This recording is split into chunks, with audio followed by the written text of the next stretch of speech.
नमस्कार, आप देख रहे हैं न्यूज 18 स्पेशल। मैं हूं आपके साथ अलीम अतहर। बुलेटिन में सबसे पहले बात करेंगे सिवान की। दरअसल सिवान में एक ऐसी तस्वीर देखने को मिली, क्योंकि गलत काम का नतीजा हमेशा गलत होता है। सिवान में चोरी के 2 आरोपी ग्रामीणों के हत्थे चढ़ गए, जिसके बाद दोनों की जमकर पिटाई की गई। तस्वीरें आपके सामने हैं, आप देख सकते हैं। तस्वीरों में चोरों की पिटाई असाव बाजार में हुई है। यह वीडियो असाव बाजार का है, जहां पर चोरों की पिटाई हुई है। स्थानीय लोगों की माने तो पिछले कुछ महीने से लगातार चोरी की घटनाएं हो रही थी। चोरी के कारण गांव के लोग काफी परेशान थे। ये दोनों आरोपी आज भी हाथ साफ करने की फिराक में थे, लेकिन आज पकड़े गए और इनकी जमकर पिटाई हुई। हालांकि कानून को हाथ में लेकर किसी भी आरोपी की पिटाई करना गैर कानूनी है। अगर कोई गलती करता है तो उसके लिए पुलिस है, जिसे इन गांव वालों को सौंप देना चाहिए था, लेकिन लोगों ने ऐसा नहीं किया। लोगों ने कानून अपने हाथ में लिया और इन दोनों चोरों की जमकर पिटाई की गई।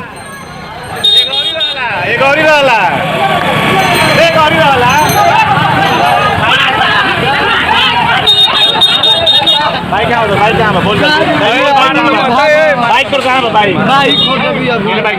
सिवान के असाव बाजार की ये तस्वीरें, जहां पर 2 चोर पुलिस ग्रामीणों के हत्थे चढ़ गए। दरअसल इस इलाके के लोग लगातार पिछले कुछ दिनों से चोरी की घटनाओं से काफी परेशान थे। पुलिस में भी इसके खिलाफ कई मामले दर्ज किए गए थे, कई बार शिकायत की गई थी, लेकिन आज ये 2 चोर ग्रामीणों के हत्थे चढ़ गए। जब ये चोरी की वारदात को अंजाम देने के फिराक में थे, उसी वक्त लोगों ने इन्हें रंगे हाथों पकड़ लिया। और फिर क्या था, लोगों का गुस्सा इन पर टूट पड़ा। लोगों ने बीच बाजार में इनकी जमकर पिटाई कर दी।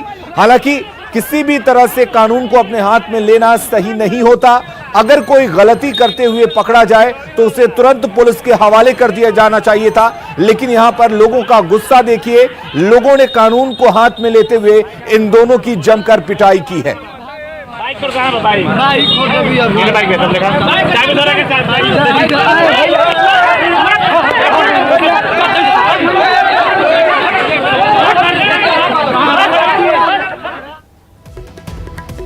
तो चोरी का या किसी भी गलत काम का अंजाम ठीक नहीं होता, और यही हुआ इन 2 चोरों के साथ। बार बार ये लोगों के सामान पर अपना हाथ साफ कर दिया करते थे, लेकिन आज लोगों ने इन पर अपना हाथ साफ कर दिया। एक और खबर का रुख कर लेते हैं। जाको राखे साहिया मार सके ना कोई, ये कहावत हिमाचल प्रदेश के चंबा की एक घटना पर बिल्कुल फिट बैठती है। पिछले कई दिनों से प्री मॉनसून की बौछारें पड़ रही हैं। इस कारण पहाड़ी नदियों में एकाएक पानी बढ़ जाता है। हिमाचल प्रदेश के चंबा में अपने ननिहाल जा रहे बच्चों ने नदी में कम पानी देखा और उसमें नहाने के लिए उतर गए, लेकिन उसके बाद अचानक क्या हुआ वो हम आपको तस्वीरों में दिखा रहे हैं। इसके बाद अचानक से नदी में पानी का जो स्तर है वो बढ़ जाता है, जिससे ये चारों बच्चे जो नदी में नहाने के लिए उतरे थे वो फंस गए।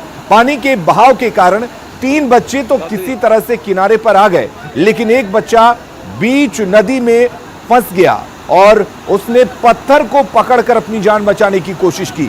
हालांकि तीनों बच्चों ने मदद के लिए शोर मचाया और उसके बाद आसपास जो लोग मौजूद थे वो पहुंचे और उन्होंने उन बच्चों को बाहर निकाला। बच्चों को बचाने पर उनके परिजनों ने गांव के लोगों का धन्यवाद किया है। तो हिमाचल प्रदेश के चंबा की ये तस्वीरें, आपको बता दें कि कुछ साल पहले ही ऐसी एक घटना सामने आई थी, जब आंध्र प्रदेश के इंजीनियरिंग कॉलेज के छात्र घूमने गए थे हिमाचल प्रदेश। वहां पर भी जो बच्चे थे, जो छात्र थे, वो नदी में उतरे थे और अचानक से नदी में पानी का बहाव काफी तेज हो गया था, जिसमें कई बच्चों की, कई छात्रों की डूबने से मौत हो गई थी। लेकिन इस तरह के जो भी स्टंट होते हैं वो खतरनाक होते हैं, क्योंकि पहाड़ी इलाकों में जो नदियां होती हैं उनमें जल स्तर कब बढ़ जाएगा ये कोई नहीं जानता। तो इस तरीके से अपनी जिंदगी से खिलवाड़ ना करें। हालांकि यहां पर गनीमत ये रही कि इन बच्चों की जान बच गई। 4 बच्चे जो नदी में नहाने उतरे थे उनको ग्रामीणों ने बचा लिया। उनको अंदाजा नहीं था शायद कि यहां पर पानी का स्तर बढ़ जाएगा। उन्होंने देखा कि नदी में पानी काफी कम है और बीच नदी में पत्थर भी हैं, जिसका सहारा लेकर वो नदी के बीचों बीच जा पहुंचे थे। वहां नहाने की कोशिश कर रहे थे, लेकिन उसी बीच अचानक से नदी में पानी का स्तर जो है वो बढ़ जाता है, जिससे ये चारों बच्चे डूबने लगे। हालांकि 3 बच्चे जैसे तैसे नदी के बीचों बीच मौजूद जो पत्थर हैं बड़े बड़े, उनका सहारा लेकर किनारे तक पहुंच गए, लेकिन एक बच्चा बीच नदी में फंस गया, जिसकी तस्वीरें आप देख सकते हैं। पानी का बहाव कितना ज्यादा तेज है। 3 बच्चे जो किनारे लौट आए थे, उन्होंने रस्सियों के सहारे बचाने की कोशिश की, उसके बाद शोर मचाया, जिससे आसपास के लोग वहां पर पहुंचे और जैसे तैसे इन चारों बच्चों को नदी से बाहर निकाला जा सका। तो ठीक ही कहा जाता है, जाको राखे साइयां मार सके ना कोई। जिसकी जिंदगी है उसे मारने वाला कोई नहीं है और उसे कोई ना कोई बचा लेता है। और ऐसा ही हिमाचल प्रदेश के चंबा में हुआ और गनीमत ये रही कि यहां पर 4 बच्चों की जान बच गई। अब हम आपको बिहार का हाल बताते हैं। अगर आप मिथिलांचल में रहते हैं और डीएमसीएच में इलाज की नौबत आए तो आप सावधान हो जाइए। आपको सावधानी बरतने की जरूरत है, क्योंकि लापरवाही अब आपकी जान पर भारी पड़ने लगी है। दरभंगा की गर्भवती महिला को तड़प तड़प कर अपनी जान गंवानी पड़ी, क्योंकि उसे गलत इलाज के बावजूद भी देखने वाला कोई नहीं था, परिजनों की सुनने वाला कोई नहीं था। पूरा मामला जानेंगे तो आप भी हैरान रह जाएंगे, क्योंकि यह मिथिलांचल के सबसे बड़े अस्पताल की सबसे बड़ी लापरवाही का मामला है। लापरवाही हो बाबू, सबको नहीं इलाज करे। ये है दरभंगा की हीरा देवी, जिनकी गोद सूनी हो चुकी है। अस्पताल की लापरवाही ने इनकी बेटी की सांसें छीन ली और इन 2 जुड़वा नवजातों को अनाथ बना दिया। तो सब की कहो छुए ते लापरवाही खून दे बाप के पेट में खून के रही रखने खून ले कने से रिया हमरा डांट का बेलगा दे बाती पर ब्रिज पर फेंक दा, खून के ब्रिज पर फेंक दा, पीछे पीछे कर जा झाड़ के सबके बेलगा दे। बाहर आयो बाबू, बड़ी अन्याय हो या हो बाबू। दरअसल 17 मई को मिथिलांचल के सबसे बड़े अस्पताल डीएमसीएच में हीरा देवी की गर्भवती बेटी गंगा देवी को बी पॉजिटिव खून की जरूरत पड़ी। महिला के पति से खून भी लिया गया, ब्लड बैंक से बी पॉजिटिव खून भी दिया गया, लेकिन मृत महिला के भाई की माने तो उस थैले में बी पॉजिटिव खून की जगह बी नेगेटिव ब्लड था। दोषी तो पहला ब्लड बैंक वाला है जो कि वो ब्लड हमको खराब दिया। दूसरा बात, अगर डॉक्टर अगर चाह लेते तो बच सकता। डॉक्टर को पता चल गया था कि 9:45 बजे ही ब्लड रिएक्शन हो गया, चूंकि लिखित तौर पे वो दिए हुए हैं कि 9:45 बजे तक ये ब्लड रिएक्शन हुआ। मेरी बहन लगभग 2 बजे तक जिंदा थी और हमेशा वो कहराती थी भैया हमारा बचा ला, भैया हमारा बचा ला। यहाँ तक मेरे पेशेंट को कोई देखने नहीं आया। लास्ट में हम सारे फैमिली हम पेशेंट को पकड़े हुए हैं। एक आदमी गया है डॉक्टर को बुलाने के लिए, कोई नहीं आ रहा है। सारा मेरे पास वीडियो प्रूफ है। जाहिर तौर पर अस्पताल की लापरवाही से गंगा देवी की मौत हो गई। बहन के अंतिम संस्कार के बाद गंगा देवी के भाई ने कातिलों को सजा दिलाने के लिए जंग छेड़ दी।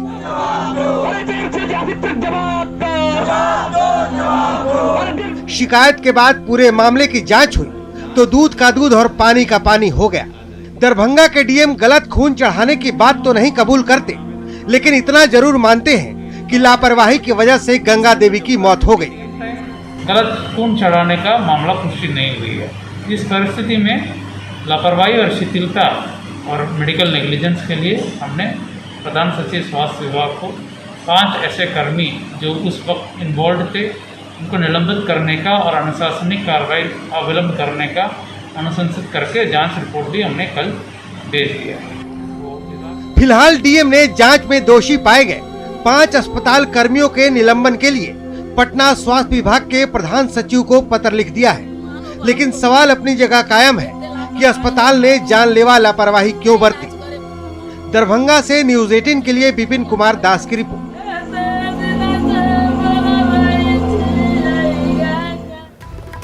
और अब हम आपको मृत महिला गंगा देवी के भाई की पूरी बात सुनवाते हैं कि 17 मई को क्या हुआ था, किस तरह अस्पताल प्रबंधन ने लापरवाही बरती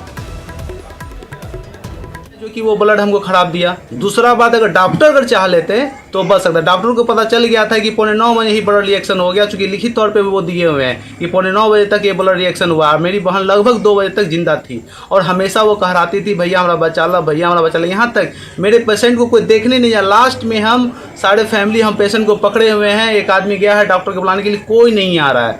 सारा मेरे पास वीडियो प्रूफ है। लापरवाही आपको दिखती है किसकी किसकी?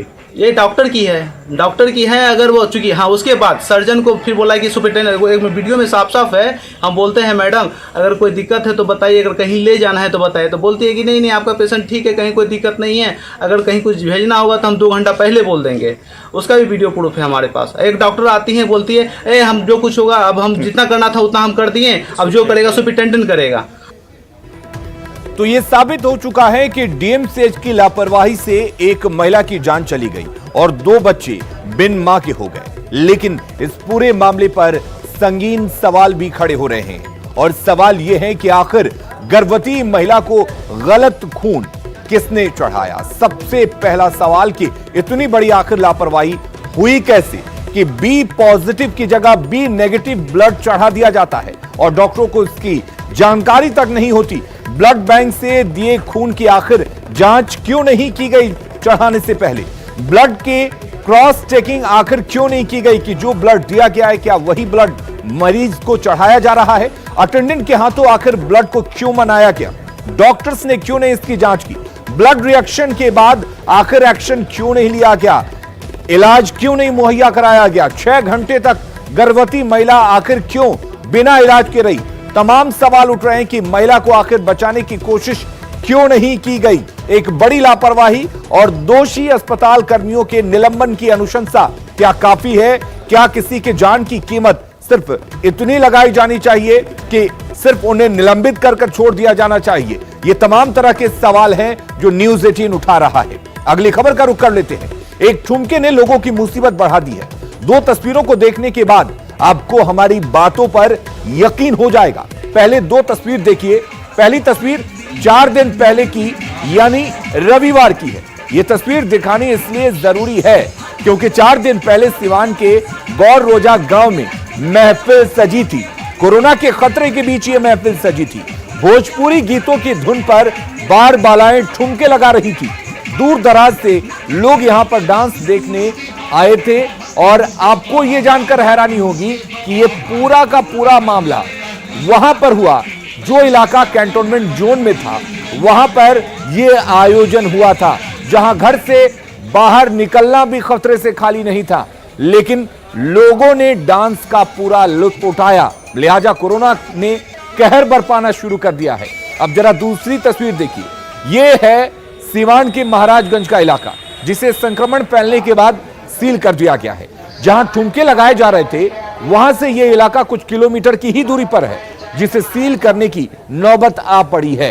तो अब आप सोचिए कि कोरोना का खतरा कितना बढ़ता जा रहा है और आपकी क्या जिम्मेदारी बनती है, क्योंकि आपकी सुरक्षा आपकी जिम्मेदारी है। अगर आप सुरक्षित रहते हैं तो आपके जो परिवार वाले हैं, आपके आसपास के लोग हैं, वो सुरक्षित रहेंगे।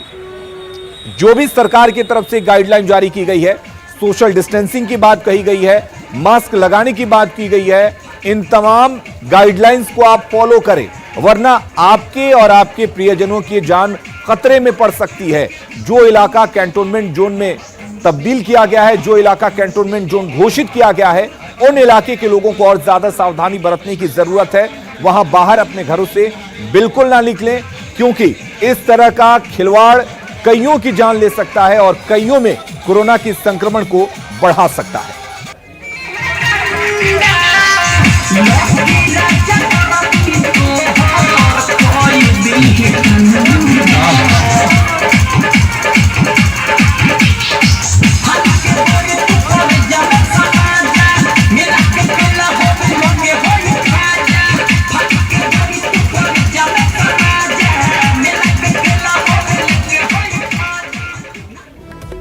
तो बिहार में कोरोना मरीजों की संख्या लगातार बढ़ती जा रही है। मरीजों का जो आंकड़ा है वो लगातार बढ़ता जा रहा है। मरीजों का आंकड़ा करीब 6000 तक पहुंच चुका है और अब तक 34 लोगों की मौत हो चुकी है। इधर सिवान में कोरोना मरीजों की संख्या भी लगातार बढ़ रही है, जिसके बाद कई गांवों को सील कर दिया गया है। दरौदा प्रखंड के कई गांवों को कैंटोनमेंट जोन में तब्दील कर दिया गया है। उनको कैंटोनमेंट जोन घोषित करते हुए सील कर दिया गया है और डॉक्टरों की टीम वहां पर कैंप कर रही है। पूरे हालात का जायजा लिया हमारे संवाददाता मृत्युंजय ने।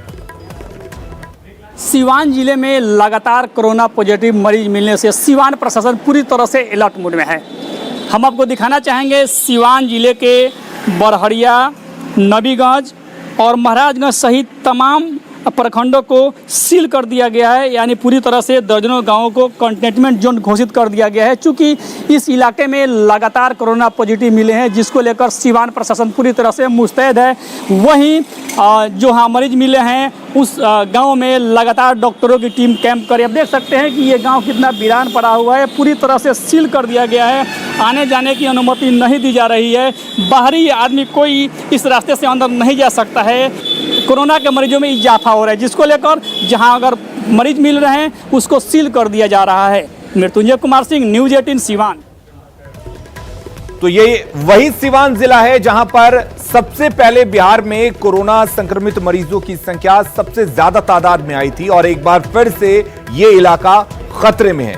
अब आपको हम पूरे इस घटनाक्रम को समझाते हैं, इस पूरे खबर को समझने की कोशिश करते हैं। दरअसल अनलॉक 1 में लोगों ने बिल्कुल लापरवाही बरती है और इसे एक आजादी के तौर पर देखा है। गांवों को कोरोना ने अपनी चपेट में लेना शुरू कर दिया है और लोगों को यह बात समझनी चाहिए कि गांव में अगर कोरोना फैलता है तो वाकई हालात बेहद बुरे हो जाएंगे, बेकाबू हो जाएंगे। पिछले 24 घंटे में जिस तरीके से बिहार में कोरोना मरीजों की संख्या बढ़ रही है, कोरोना संक्रमित मरीजों की, वो वाकई चिंता का सबब है, क्योंकि ऐसा लग रहा है कि अब कोरोना ने गांवों को अपनी चपेट में लेना शुरू कर दिया है। तो गांव में रहने वाले लोगों को अब सचेत होने की जरूरत है, क्योंकि यह बात लगातार कहा जा रहा है कि अगर कोरोना का संक्रमण गांवों तक पहुंचा तो वाकई हालात को संभालना मुश्किल हो जाएगा।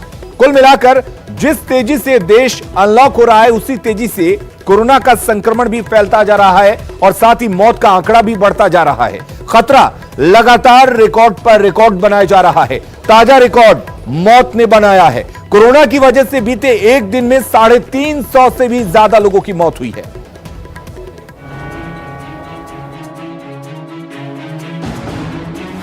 बेखौफ नहीं, होशियार बनिए। चैन से नहीं, चौकन्ने रहिए। डरना नहीं है, डटे रहना है। कोरोना का खतरा टला नहीं है।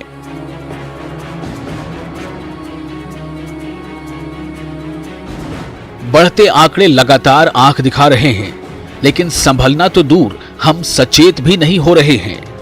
लॉकडाउन में छूट मिलते ही लापरवाही बढ़ गई है, सड़कों पर हलचल बढ़ गई है और यकीन जानिए ऐसी तलब तो जानलेवा है। सोशल डिस्टेंसिंग से मजाक का कहर है कि बीते एक दिन में कोरोना से मरने वालों के आंकड़े में जबरदस्त उछाल आया है।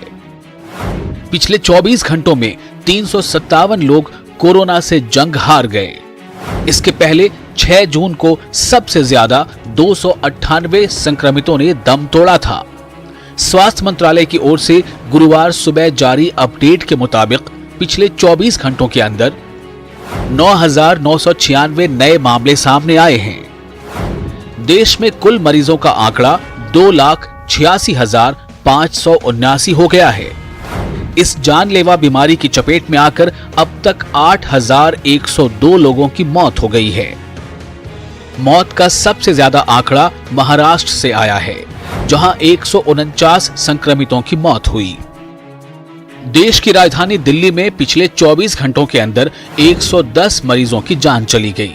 गुजरात में 34 संक्रमितों ने दम तोड़ा, तो उत्तर प्रदेश में पहली बार एक दिन में 20 मरीजों की मौत हुई।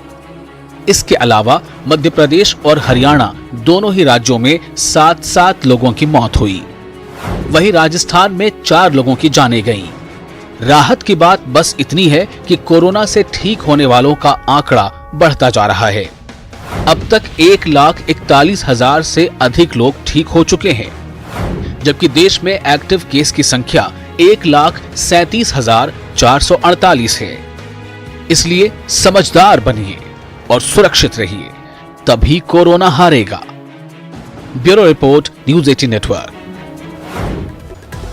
और रुक करेंगे इस वक्त एक बड़ी खबर की। शिवहर से बड़ी खबर आ रही है, जहां पर पुलिस की गाड़ी ने 4 लोगों को कुचल दिया है। इसमें एक की मौत हो गई है, 3 लोग जख्मी हैं। छापेमारी करने गई थी मुजफ्फरपुर पुलिस और लोगों ने पुलिस की गाड़ी में तोड़फोड़ की है। आपको बता दें कि शिवहर में ये दुर्घटना हुई है जहां पर पुलिस की गाड़ी ने 4 लोगों को कुचल दिया है। राकेश हमारे साथ जुड़े हुए हैं। राकेश, आखिर कैसे घटी यह दुर्घटना?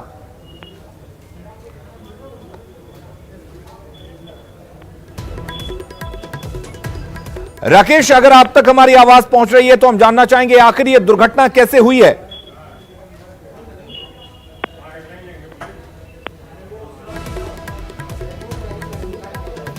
चलिए, उन तक हमारी आवाज नहीं पहुंच रही है, लेकिन आपको बता दें कि मुजफ्फरपुर पुलिस शिवहर में छापेमारी करने गई थी, जहां पर 4 लोग उस गाड़ी के चपेट में आ गए, जिसमें एक की मौत हो गई है, 3 लोग जख्मी हैं। आपको बता दें कि इसके बाद गुस्साए लोगों ने पुलिस की इस गाड़ी में तोड़फोड़ की है।